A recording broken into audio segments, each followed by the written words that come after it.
Order for your mark by best so like over commenting. No subscribe to the channel now. Sam George, no, obey Minister for Communication and Digitalisation. Idea or vetting us, no, say in terms of young course, no, Ghana, idea and boy a papa and send obey your call, obey free MTN and I say Vodafone. In when I saw the MTN free Vodafone and quite just said, now I say I am no cry, and I know. In a veteran in in terms of West Africa, Ghana and a young course wedding na as minister over the communication sector no. Then na some George war de my no, and some George de in Chichimu Abba. Na Sansa Chima or there be say a benefit Ghanese and I say benefit Ghanese. No, be boy Ghana fan, and no man for a casa. Na then na some George de buy. My uncle name put some George response or the buy in terms of young cost of communication over Ghana. The cost of calling in Ghana on our mobile networks, when you compare the cost to other West African countries and other jurisdictions like Europe, you find out that the cost of calls in Ghana is very, very high. What are you going to do as the Minister of Communication to bring down the cost of calling in Ghana? Thank you very much, Mr. Chairman. Thank you very much, Mr. Chairman. When it comes to voice calls, I believe that is a part of the market that is in decline, has been in decline over the past decade with the rise of data calls and voice over IP calls. However, still call volumes make a critical mass of the revenue for MNOs. It's important to place it in perspective.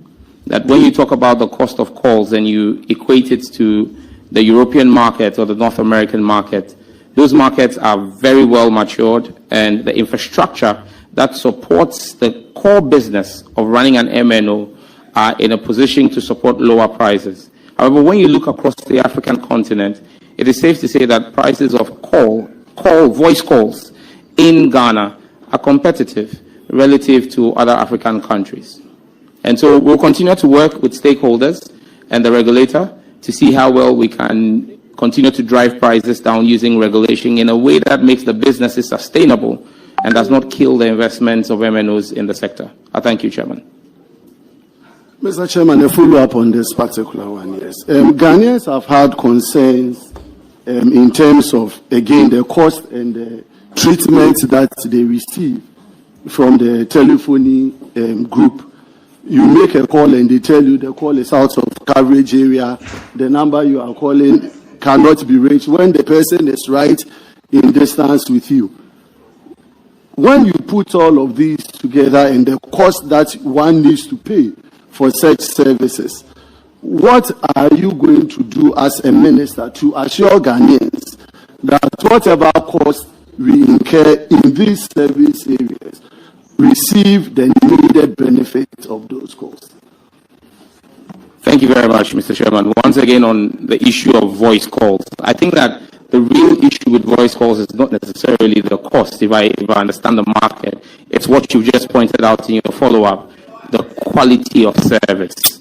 That's where consumers and customers have a problem, and that's where we all face the challenge, where you're making calls and the rate of call drops and call failures are extremely high.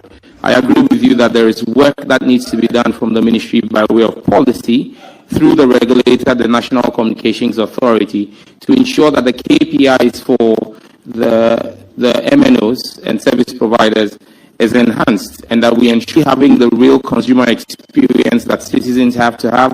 As Minister Designate, I think no. I think that there's a lot of work that the telcos have to do.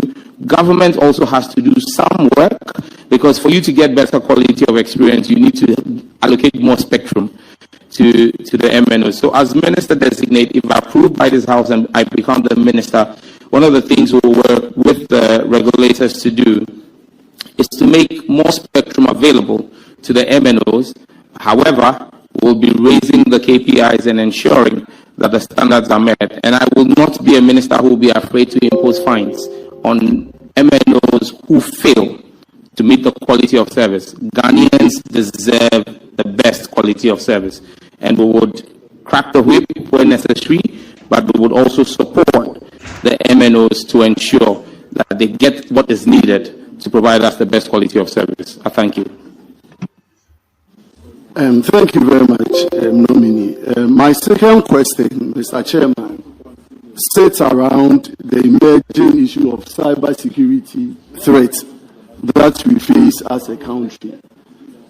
In Ghana, a couple of our institutions have received cyber attacks, and its consequences on the nation is very dire. When you check the cost of cybersecurity... Chairman, I want to draw your attention that this committee, members of this committee originally, we don't have a quorum to continue with this vetting. And I want to bring that to your notice. And I'm raising quorum issues. Chairman, you should be able to establish that we have quorum under Order 64. Then we'll be able to make proceedings. We don't have quorum.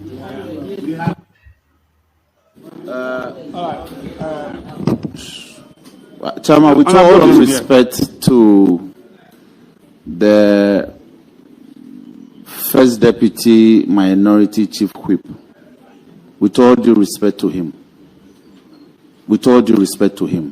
this shouldn't happen again. If you want to invoke the rules, please do so properly. Do not interrupt the proceedings in such a disorderly manner. You have failed to invoke the rules properly. This is a committee proceedings that is ongoing. You have not established the number of committee members sitting around the table for which will warrant your interruption in such a manner. With all due respect, let me offer some education. This committee is constituted pursuant to Order 217, Rules 1, 2, 3, 4, 5, 6, 7, 8, 9, 10. In accordance with Rule 2172, there are standing members of the committee pursuant to 2171. There are 11 standing members. Under 2172, subject matter committee leadership are statutorily mandated to be represented on the committee where subject matter minister nominees appear. As we speak, your side has provided 2 names as subject matter leadership committee from the communications committee. The majority side has also provided 2 subject matter honorable names to satisfy the requirement under that provision. Now, if you add these 4 members to the standing members of 11, that is 15. Now, you have not established that as we proceed, a quorum of 15 will give you at least 5. You have not established that even the membership supplied. Please, Chairman, can we have some order around the table? Please. You have failed to establish that even around the table, myself, yours truly, the chairman presiding, plus the 2 members you have supplied, plus 2 from aside, that is 6. Even minus you. And you are not a member of this committee. You are not. Speaker, please, with all due respect. Point of order. I'm a member of this committee. With all due respect. Understanding Order 2177.